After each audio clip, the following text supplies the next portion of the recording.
नृसिंहकवचं वक्षे प्रह्लादेनोदितं पुरा सर्वारक्षाकरं पुण्यं सर्वोपद्रवनाशनम् सर्वसम्पत्करं चैव स्वर्गमोक्षप्रदायकं ध्यात्वा नृसिंहं देवेशं हेमसिंहासनस्थितम् विव्रतास्यं त्रिनयनं शरदिन्दुसुमप्रभं लक्ष्म्यालिङ्गितवामाङ्गं विभूतिभिरुपाश्रितम् चतुर्भुजं कोमलाङ्गं स्वर्णकुण्डलाशोभितं सरोजशोभितोरस्कं रत्नकेयूरमुद्रितं तप्तकाञ्चन सङ्काशं पीतनिर्मलवाससम्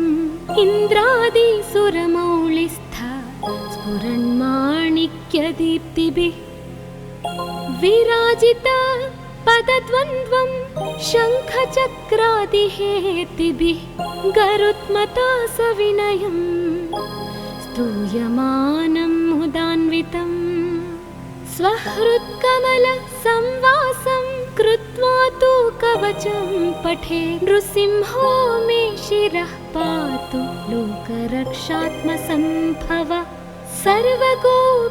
सर्वगोपीस्तम्भवासः फालं मे रक्षतु ध्वनिं नृसिंहो मे दृशौ पातु सोमसूर्याग्निलोचनः स्मृतिं मे पातु नृहारिर्मुनिवर्यस्तु ते प्रियः नासां मे सिंहानासस्तु मुखं लक्ष्मीमुखप्रियः सर्वविद्याधिपः पातु नृसिंहो रसनां मम वक्त्रं पात्विन्दुवदनः सदा प्रह्लादवन्दितः नृसिंहः पातु मे कण्ठं स्कन्धौ भूभरणान्तकृत् दिव्यास्त्रशोभितभुजो नृसिंहः पातु मे भुजौ करौ मे देववरदो नृसिंहः पातु सर्वतः हृदयं योगिसाध्यश्च निवासं पातु मे हरिः मध्यं पातु हिरण्याक्ष वक्षः कुक्षिविदारणः नाभिं मे पातु नृहरि स्वनाभि ब्रह्मसंस्तुतः ब्रह्माण्डकोटयः कट्यां यस्यासौ पातु मे कटिं गुह्यां मे पातु गुह्यानां मन्त्राणां गुह्यरूपधृक् ऊरो मनोभवः पातु जानुनी नररूपधृक् जङ्घे पातु धराभार हर्ता ये सौ नृकेसरी सुरराज्य प्रदः पातु पादौ मे नृहरीश्वरः सहस्रशीर्षा पुरुषः पातु मे सर्वशस्तनुम् महोग्रः पूर्वतः पातु महावीराग्रजोऽग्नितः महाविष्णुर्दक्षिणे तु महाज्वालस्तु नैऋतौ पश्चिमे पातु सर्वेषु दिशि मे सर्वतोमुखः नृसिंहः पातु वायव्यां सौम्यां भूषणविग्रहः ईशान्यां पातु भद्रो मे सर्वमङ्गलदायकः संसारभयदः पातु मृत्युर्मृत्युर्नृकेसरी इदं नृसिंहकवचं प्रह्लादमुखमण्डितं भक्तिमान्यः पठेन्नित्यं सर्वपापैः प्रमुच्यते पुत्रवान् धनवान् लोके दीर्घायुरुपजायते यं यं कामयते कामं तं तं प्राप्नोत्यसंशयम् सर्वत्र जयमाप्नोति सर्वत्र विजयी भवेत् भूम्यन्तरिक्षदेव्यानां ग्रहाणां विनिवारणम् मृत्तिकोरगसम्भूत विषापहरणं परं ब्रह्मा राक्षसयक्षाणां दूरोत्सारणकारणम् भूर्जे वा तालपत्रे वा कवचं लिखितं शुभं करमूले धृतं येन सिद्धेयुः कर्मसिद्धयः देवासुरमनुष्येषु स्वमेवाजयं लभेत् एकसन्ध्यं त्रिसन्ध्यं वा यः पठेन्नियतो नरः सर्वमङ्गलमाङ्गल्यं भुक्तिं मुक्तिं च विन्दति द्वात्रिंशच्च सहस्राणि पठेच्छुद्धात्मना नृणाम् कवचस्यास्य मन्त्रस्य मन्त्रसिद्धिः प्रजायते अनेन मन्त्रराजेन कृत्वा भस्माभिमन्त्रणम् तिलकं विन्यसेद्यस्तु तस्याग्रह भयं हरे त्रिवारं जपमानस्तु दत्तं वार्यभिमन्त्र्य च प्राशयेत्यो नरो मन्त्रं नृसिंहध्यानमाचरेत् तस्य रोगाः प्रणश्यन्ति ये च स्युः कुक्षिसम्भवाः किमत्र बहुलोकैः नृसिंहसदृशो भवेत् मनसा चिन्तितं यत्तु स तच्चाप्नोत्यसंशयम्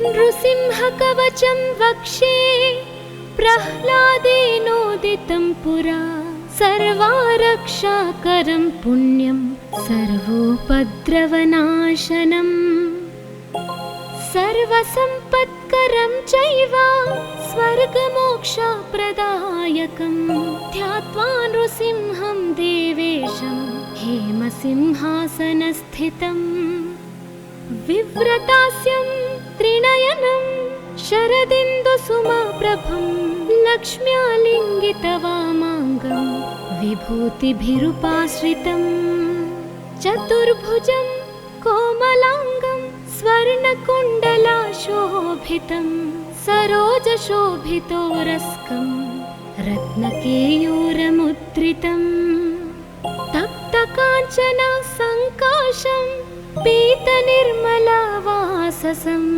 इन्द्रादिसुरमौलिस्थ स्फुरन्माणिक्यदीप्तिभिः विराजिता पदद्वन्द्वं शङ्खचक्रादिहेतिभिः गरुत्मता सविनयं स्तूयमानं मुदान्वितं स्वहृत्कमलसंवासं कृत्वा तु कवचं पठे नृसिंहो मे शिरः पातु लोकरक्षात्मसम्भव सर्वगोपीस्तम्भवासः फालं मे रक्षतु ध्वनिं नृसिंहो मे दृशौ पातु सोमसूर्याग्निलोचनः स्मृतिं मे पातु नृहारिर्मुनिवर्यस्तु ते प्रियः नासां मे सिंहानासस्तु मुखं लक्ष्मीमुखप्रियः सर्वविद्याधिपः पातु नृसिंहो रसनां मम वक्त्रं पात्विन्दुवदनः सदा प्रह्लादवन्दितः नृसिंहः पातु मे कण्ठं स्कन्धौ भूभरणान्तकृत् दिव्यास्त्रशोभितभुजो नृसिंहः पातु मे भुजौ करौ मे देववरदो नृसिंहः पातु सर्वतः हृदयं योगिसाध्यश्च निवासं पातु मे हरिः मध्यं पातु हिरण्याक्ष वक्षः कुक्षिविदारणः नाभिं मे पातु नृहरि स्वनाभि ब्रह्म संस्तुतः ब्रह्माण्डकोटयः कट्यां यस्यासौ पातु मे कटिं गुह्यां मे पातु गुह्यानां मन्त्राणां गुह्यरूपधृक् ऊरो मनोभवः पातु जानुनी नररूपधृक् जङ्घे पातु धराभार हर्ता ये सौनृकेसरी सुरराज्य प्रदः पातु पादौ मे नृहरीश्वरः सहस्रशीर्षा पुरुषः पातु मे सर्वशस्तनुम् महोग्रः पूर्वतः पातु महावीराग्रजोऽग्नितः महाविष्णुर्दक्षिणे तु महाज्वालस्तु नैऋतौ पश्चिमे पातु सर्वेषु दिशि मे सर्वतोमुखः नृसिंहः पातु वायव्यां सौम्यां भूषणविग्रहः ईशान्यां पातु भद्रो मे सर्वमङ्गलदायकः संसारभयदः पातु मृत्युर्मृत्युर्नृकेसरी इदं नृसिंहकवचं प्रह्लादमुखमण्डितं भक्तिमान्यः पठेन्नित्यं सर्वपापैः प्रमुच्यते पुत्रवान् धनवान् लोके दीर्घायुरुपजायते यं यं कामयते कामं तं तं प्राप्नोत्यसंशयम् सर्वत्र जयमाप्नोति सर्वत्र विजयी भवेत् भूम्यन्तरिक्षदेव्यानां ग्रहाणां विनिवारणम् वृश्चिकोरगसम्भूत विशापहरणं परं ब्रह्मा राक्षसयक्षाणां दूरोत्सारणकारणम् भूर्जे वा तालपत्रे वा कवचं लिखितं शुभं करमूले धृतं येन सिद्धेयुः कर्मसिद्धयः देवासुरमनुष्येषु स्वमेव जयं लभेत् एकसन्ध्यं त्रिसन्ध्यं वा यः पठेन्नियतो नरः सर्वमङ्गलमाङ्गल्यं भुक्तिं मुक्तिं च विन्दति त्वात्रिंशच्च सहस्राणि पठेच्छुद्धात्मना नृणाम् कवचस्यास्य मन्त्रस्य मन्त्रसिद्धिः प्रजायते अनेन मन्त्रराजेन कृत्वा भस्माभिमन्त्रणम् तिलकं विन्यसेद्यस्तु तस्याग्रह भयं हरे त्रिवारं जपमानस्तु दत्तं वार्यभिमन्त्र्य च प्राशयेत्यो नरो मन्त्रं नृसिंहध्यानमाचरेत् तस्य रोगाः प्रणश्यन्ति ये च स्युः कुक्षिसम्भवाः किमत्र बहुलोकैः नृसिंहसदृशो भवेत् मनसा चिन्तितं यत्तु स तच्चाप्नोत्यसंशयम्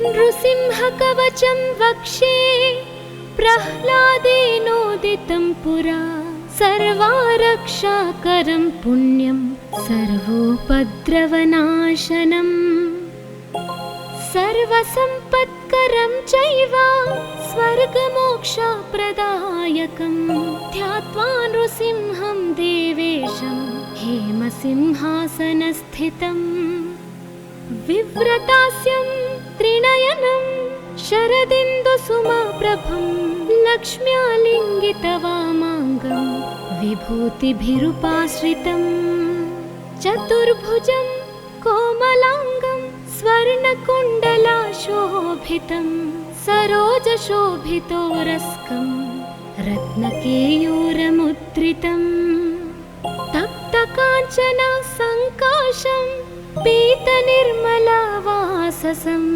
इन्द्रादिसुरमौलिस्थ स्फुरन्माणिक्यदीप्तिभिः विराजिता पदद्वन्द्वं शङ्खचक्रादिहेतिभिः गरुत्मता सविनयम् स्तूयमानं मुदान्वितम् स्वहृत्कमलसंवासं कृत्वा तु कवचं पठे नृसिंहो मे शिरः पातु लोकरक्षात्मसम्भव सर्वगोपीस्तम्भवासः फालं मे रक्षतु ध्वनिं नृसिंहो मे दृशौ पातु सोमसूर्याग्निलोचनः स्मृतिं मे पातु नृहारिर्मुनिवर्यस्तु ते प्रियः नासां मे सिंहानासस्तु मुखं लक्ष्मीमुखप्रियः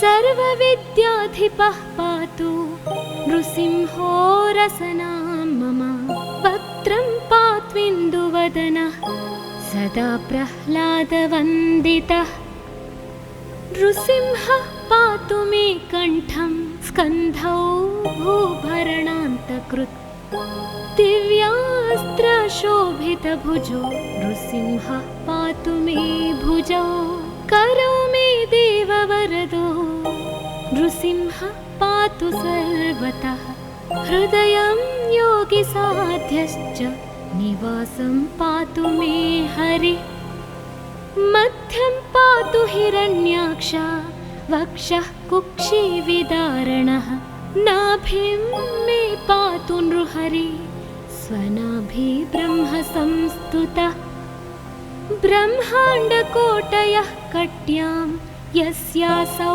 पातु मे कटिं गुह्यां मे पातु गुह्यानां मन्त्राणां गुह्यरूपधृक् ऊरो मनोभवः पातु जानुनी नररूपधृक् जङ्घे पातु धराभार हर्ता ये सौ नृकेसरी सुरराज्य प्रदः पातु पादौ मे नृहरीश्वरः सहस्रशीर्षा पुरुषः पातु मे सर्वशस्तनुम् महोग्रः पूर्वतः पातु महावीराग्रजोऽग्नितः महाविष्णुर्दक्षिणे तु महाज्वालस्तु नैऋतौ पश्चिमे पातु सर्वेषु दिशि मे सर्वतोमुखः नृसिंहः पातु वायव्यां सौम्यां भूषणविग्रहः ईशान्यां पातु भद्रो मे सर्वमङ्गलदायकः संसारभयदः पातु मृत्युर्मृत्युर्नृकेसरी इदं नृसिंहकवचं प्रह्लादमुखमण्डितं भक्तिमान्यः पठेन्नित्यं सर्वपापैः प्रमुच्यते पुत्रवान् धनवान् लोके दीर्घायुरुपजायते यं यं कामयते कामं तं तं प्राप्नोत्यसंशयम् सर्वत्र जयमाप्नोति सर्वत्र विजयी भवेत् भूम्यन्तरिक्षदेव्यानां ग्रहाणां विनिवारणम्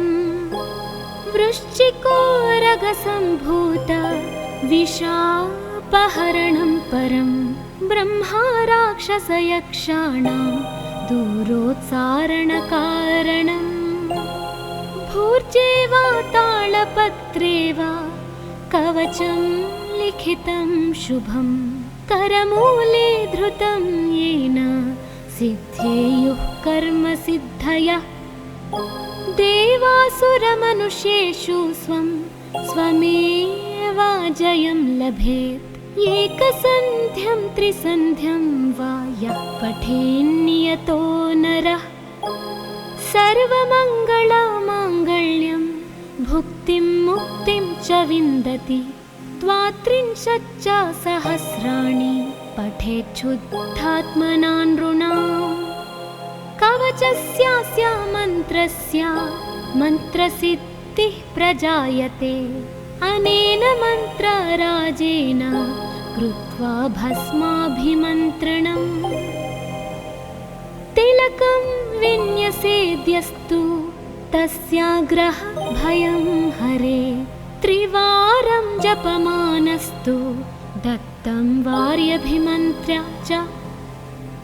प्राशयेद्यो नरो मन्त्रं नृसिंहध्यानमाचरेत्। तस्य रोगाः प्रणश्यन्ति ये च स्युः कुक्षिसम्भवाः। किमत्र बहुलोकैः नृसिंहसदृशो भवेत्। मनसा चिन्तितं यत्तु स तच्चाप्नोत्यसंशयम्।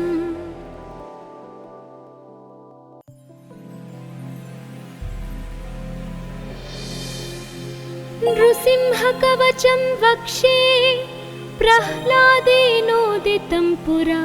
सर्वारक्षाकरं पुण्यं सर्वोपद्रवनाशनम्।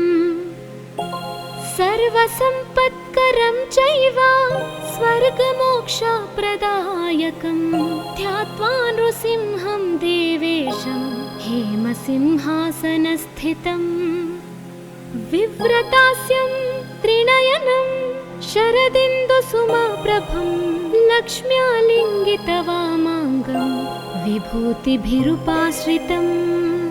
चतुर्भुजं कोमलाङ्गं स्वर्णकुण्डलाशोभितं। सरोजशोभितोरस्कं रत्नकेयूरमुद्रितं। तप्तकाञ्चन सङ्काशं पीतनिर्मलवाससम्। इन्द्रादिसुरमौलिस्थ स्फुरन्माणिक्यदीप्तिभिः। विराजिता पदद्वन्द्वं शङ्खचक्रादिहेतिभिः। गरुत्मता सविनयं स्तूयमानं मुदान्वितं। स्वहृत्कमलसंवासं कृत्वा तु कवचं पठे। नृसिंहो मे शिरः पातु लोकरक्षात्मसम्भव। सर्वगोपीस्तम्भवासः फालं मे रक्षतु ध्वनिं। नृसिंहो मे दृशौ पातु सोमसूर्याग्निलोचनः। स्मृतिं मे पातु नृहारिर्मुनिवर्यस्तु ते प्रियः। नासां मे सिंहानासस्तु मुखं लक्ष्मीमुखप्रियः। सर्वविद्याधिपः पातु नृसिंहो रसनां मम। वक्त्रं पात्विन्दुवदनः सदा प्रह्लादवन्दितः। नृसिंहः पातु मे कण्ठं स्कन्धौ भूभरणान्तकृत्। दिव्यास्त्रशोभितभुजो नृसिंहः पातु मे भुजौ। करौ मे देववरदो नृसिंहः पातु सर्वतः। हृदयं योगिसाध्यश्च निवासं पातु मे हरिः। मध्यं पातु हिरण्याक्ष वक्षः कुक्षिविदारणः। नाभिं मे पातु नृहरि स्वनाभि ब्रह्मसंस्तुतः। ब्रह्माण्डकोटयः कट्यां यस्यासौ पातु मे कटिं। गुह्यां मे पातु गुह्यानां मन्त्राणां गुह्यरूपधृक्। ऊरो मनोभवः पातु जानुनी नररूपधृक्। जङ्घे पातु धराभार हर्ता ये सौ नृकेसरी। सुरराज्य प्रदः पातु पादौ मे नृहरीश्वरः। सहस्रशीर्षा पुरुषः पातु मे सर्वशस्तनुम्। महोग्रः पूर्वतः पातु महावीराग्रजोऽग्नितः। महाविष्णुर्दक्षिणे तु महाज्वालस्तु नैऋतौ। पश्चिमे पातु सर्वेशो दिशि मे सर्वतो मुखः। नृसिंहः पातु वायव्यां सौम्यां भूषणविग्रहः ईशान्यां पातु भद्रो मे सर्वमङ्गलदायकः संसारभयदः पातु मृत्युर्मृत्युर्नृकेसरी इदं नृसिंहकवचं प्रह्लादमुखमण्डितं भक्तिमान्यः पठेन्नित्यं सर्वपापैः प्रमुच्यते पुत्रवान् धनवान् लोके दीर्घायुरुपजायते यं यं कामयते कामं तं तं प्राप्नोत्यसंशयम् सर्वत्र जयमाप्नोति सर्वत्र विजयी भवेत् भूम्यन्तरिक्षदिव्यानां ग्रहाणां विनिवारणम् वृश्चिकोरगसम्भूत विषापहरणं परं ब्रह्मा राक्षसयक्षाणां दूरोत्सारणकारणम् भूर्जे वा तालपत्रे वा कवचं लिखितं शुभं करमूले धृतं येन सिद्धेयुः कर्मसिद्धयः देवासुरमनुष्येषु स्वमेव जयं लभेत् एकसन्ध्यं त्रिसन्ध्यं वा यः पठेन्नियतो नरः सर्वमङ्गलमाङ्गल्यं भुक्तिं मुक्तिं च विन्दति द्वात्रिंशच्च सहस्राणि पठेच्छुद्धात्मना नृणाम् कवचस्यास्य मन्त्रस्य मन्त्रसिद्धिः प्रजायते अनेन मन्त्रराजेन कृत्वा भस्माभिमन्त्रणम् तिलकं विन्यसेद्यस्तु तस्याग्रह भयं हरे त्रिवारं जपमानस्तु दत्तं वार्यभिमन्त्र्य च प्राशयेत्यो नरो मन्त्रं नृसिंहध्यानमाचरेत् तस्य रोगाः प्रणश्यन्ति ये च स्युः कुक्षिसम्भवाः किमत्र बहुलोकैः नृसिंहसदृशो भवेत् मनसा चिन्तितं यत्तु स तच्चाप्नोत्यसंशयम्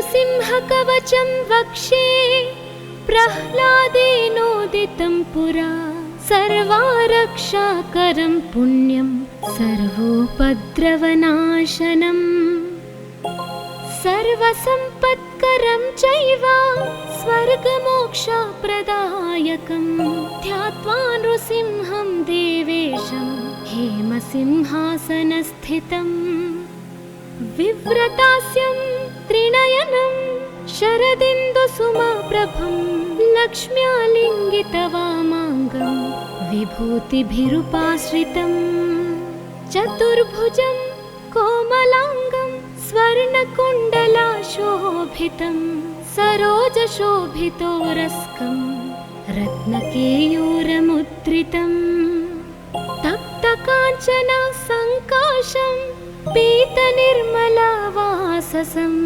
इन्द्रादिसुरमौलिस्थ स्फुरन्माणिक्यदीप्तिभिः विराजिता पदद्वन्द्वं शङ्खचक्रादिहेतिभिः गरुत्मता सविनयं स्तूयमानं मुदान्वितं स्वहृत्कमलसंवासं कृत्वा तु कवचं पठे नृसिंहो मे शिरः पातु लोकरक्षात्मसम्भव सर्वगोपीस्तम्भवासः फालं मे रक्षतु ध्वनिं नृसिंहो मे दृशौ पातु सोमसूर्याग्निलोचनः स्मृतिं मे पातु नृहारिर्मुनिवर्यस्तु ते प्रियः नासां मे सिंहानासस्तु मुखं लक्ष्मीमुखप्रियः सर्वविद्याधिपः पातु नृसिंहो रसनां मम। वक्त्रं पात्विन्दुवदनः सदा प्रह्लादवन्दितः। नृसिंहः पातु मे कण्ठं स्कन्धौ भूभरणान्तकृत्। दिव्यास्त्रशोभितभुजो नृसिंहः पातु मे भुजौ। करौ मे देववरदो नृसिंहः पातु सर्वतः। हृदयं योगिसाध्यश्च निवासं पातु मे हरिः। मध्यं पातु हिरण्याक्ष वक्षः कुक्षिविदारणः। नाभिं मे पातु नृहरि स्वनाभि ब्रह्म संस्तुतः। ब्रह्माण्डकोटयः कट्यां यस्यासौ पातु मे कटिं। गुह्यां मे पातु गुह्यानां मन्त्राणां गुह्यरूपधृक्। ऊरो मनोभवः पातु जानुनी नररूपधृक्। जङ्घे पातु धराभार हर्ता ये सौ नृकेसरी। सुरराज्य प्रदः पातु पादौ मे नृहरीश्वरः। सहस्रशीर्षा पुरुषः पातु मे सर्वशस्तनुम्। महोग्रः पूर्वतः पातु महावीराग्रजोऽग्नितः। महाविष्णुर्दक्षिणे तु महाज्वालस्तु नैऋतौ। पश्चिमे पातु सर्वेशो दिशि मे सर्वतोमुखः। नृसिंहः पातु वायव्यां सौम्यां भूषणविग्रहः। ईशान्यां पातु भद्रो मे सर्वमङ्गलदायकः। संसारभयदः पातु मृत्युर्मृत्युर्नृकेसरी। इदं नृसिंह कवचं प्रह्लादमुखमण्डितं। भक्तिमान्यः पठेन्नित्यं सर्वपापैः प्रमुच्यते। पुत्रवान् धनवान् लोके दीर्घायुरुपजायते। यं यं कामयते कामं तं तं प्राप्नोत्यसंशयम्। सर्वत्र जयमाप्नोति सर्वत्र विजयी भवेत्। भूम्यन्तरिक्षदेव्यानां ग्रहाणां विनिवारणम्। वृश्चिकोरगसम्भूत विषापहरणं परं।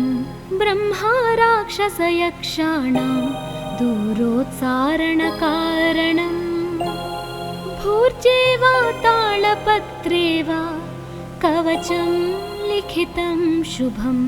करमूले धृतं येन सिद्धेयुः कर्मसिद्धयः। देवासुरमनुष्येषु स्वं स्वमेवाजयं लभेत्। एकसन्ध्यं त्रिसन्ध्यं वा यः पठेन्नियतो नरः। सर्वमङ्गलमाङ्गल्यं भुक्तिं मुक्तिं च विन्दति।